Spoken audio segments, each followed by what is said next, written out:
एक लड़का बस हार्डवेयर की दुकान तक गया था, लेकिन उसे क्या पता था कि वहाँ एक अमीर औरत की नजर उस पर पड़ जाएगी। उस महिला ने लड़के का दिल जीतने के लिए इशारे करने शुरू कर दिए। लड़का भी उसकी बात समझ गया था, लेकिन फिर भी उसने उसे ठुकरा दिया। जब महिला को उसकी बेरुखी का एहसास हुआ तो वो गुस्से में वहाँ से चली गई। लेकिन जैसे ही लड़के ने उसकी खूबसूरत चाल देखी, उसे लगा उसने एक बड़ी गलती कर दी। हालांकि वह अपनी इज्जत के चलते कुछ नहीं कर सका, लेकिन जैसे ही मार्क सुपरमार्केट से बाहर निकला, वही औरत कार लेकर आई और उसे घर पर ठंडी चाय पीने का न्योता दे डाला। मार्क कुछ बोल पाता इससे पहले ही औरत ने अपनी खासियत दिखा दी, जिससे मार्क की दिलचस्पी और बढ़ गई।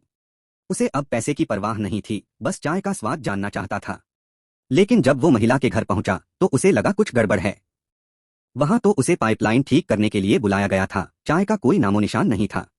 मार्क कुछ कहता इससे पहले ही महिला ने बाथरूम भी ठीक करने की बात कह दी। युवक अपने जोश और महिला की नजरों से परेशान होकर खुद को शांत करने के लिए बाहर चला गया। सोच विचार के बाद उसने तय किया कि मदद करना तो अच्छी बात है, क्यों न कर दिया जाए। उसने उस दिन दोपहर में किचन और लिविंग रूम की मरम्मत कर दी, लेकिन उसे नहीं पता था कि ये सब एक जाल है। वो औरत उसकी जान तक ले सकती है।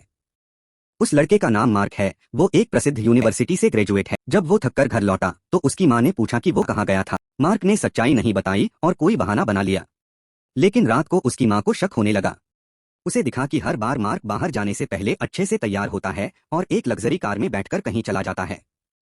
भले ही माँ को शक था, लेकिन बेटे की आदतों पर भरोसा था, इसलिए ज्यादा नहीं पूछा। उस महिला का नाम लीना है, जो शहर की जानी मानी अमीर औरत है। उसे पता था कि मार्क ने कॉलेज में एक एप्लीकेशन बनाई थी। लीना ने उसे बहकाने के लिए कहा कि वो उसकी ऐप में निवेशक ढूंढ सकती है। यह सुनकर मार्क बहुत खुश हुआ और करोड़पति बनने के सपने देखने लगा। जल्दी अमीर बनने के लिए वह मेहनत करने लगा। वह अक्सर लीना के पहाड़ी बंगले पर जाकर उसके साथ काम करता। हालांकि लीना उम्र में थोड़ी बड़ी थी, लेकिन उसके पास अनुभव और चालाकी थी। उसके मोहक अंदाजों से मार्क पूरी तरह से फंस चुका था।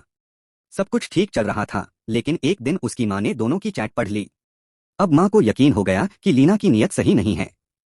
माँ ने मार्क को घर से बाहर जाने से मना कर दिया, लेकिन इससे लीना बहुत परेशान हो गई और एक रात सीधे मार्क के घर पहुंच गई।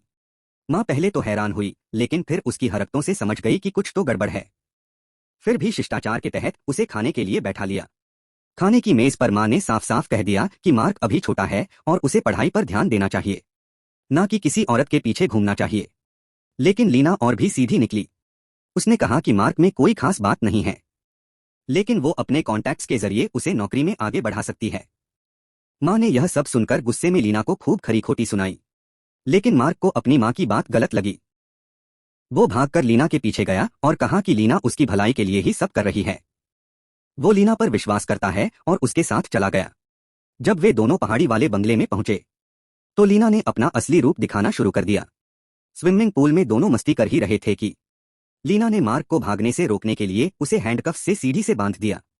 अगली सुबह जब दोनों उठे तो बाहर उसकी माँ आ पहुंची। माँ बेटे को सुरक्षित वापस लाने आई थी। बाहर दोनों औरतों में जमकर झगड़ा हुआ। लीना का असली मकसद कुछ और था। वो मार्क को इतनी आसानी से जाने नहीं देना चाहती थी। उधर मार्क को इसका पता भी नहीं था। वो आराम से लीना की अलमारी टटोल रहा था, लेकिन जैसे ही उसने कपड़ों के नीचे एक बंदूक देखी, उसे समझ में आ गया कि कुछ बहुत गलत होने वाला है।